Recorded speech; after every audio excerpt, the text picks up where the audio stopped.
যে দোয়ার ফলে ভাগ্য ঘুরে যায়। পবিত্র কোরআনে আল্লাহ বলেন, তোমরা আমার কাছে দোয়া করো, আমি তোমাদের দোয়া কবুল করব। সূরা মুমিন আয়াত নাম্বার 60। আরবিতে দোয়ার শব্দের অর্থ ডাকা, আহ্বান করা, প্রার্থনা করা ও কিছু চাওয়া ইত্যাদি। দোয়ার মাধ্যমে বান্দা নিজেকে আল্লাহর কাছে খুব সহজেই সমর্পণ করতে পারেন।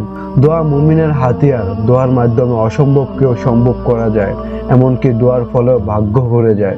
রাসূল সাল্লাল্লাহু আলাইহি ওয়াসাল্লাম বলেছেন, দোয়া ছাড়া আর কিছুই আল্লাহর সিদ্ধান্তকে বদলাতে পারে না। দোয়া সব ইবাদতের মূল।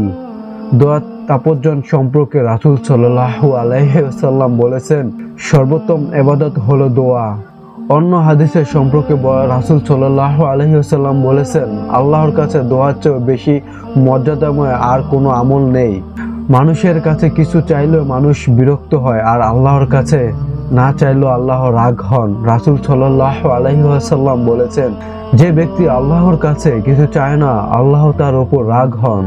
যে দোয়া করতে অলসতা করে তার সম্পর্কে রাসূল সাল্লাল্লাহু আলাইহি ওয়াসাল্লাম বলেছেন, সবচেয়ে হতভাগা মানুষ হলো সে যে দোয়া করতে অলসতা করে।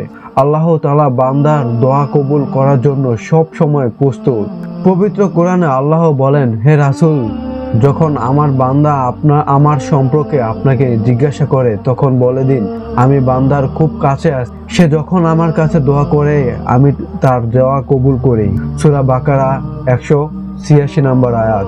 রাসূল সাল্লাল্লাহু আলাইহি ওয়াসাল্লাম বলেছেন, তোমাদের প্রভু খুবই লজ্জাশীল। বান্দা যখন দোয়ার জন্য হাত উঠায়, সে হাত খালি ফিরিয়ে দিতে আল্লাহ তাআলা লজ্জা পান। আবু দাউদ শরীফ 3370। হে আল্লাহ, সকল মুসলিম উম্মতের আপনার কাছে বেশি বেশি দোয়া করার তৌফিক দান করুন। আমিন।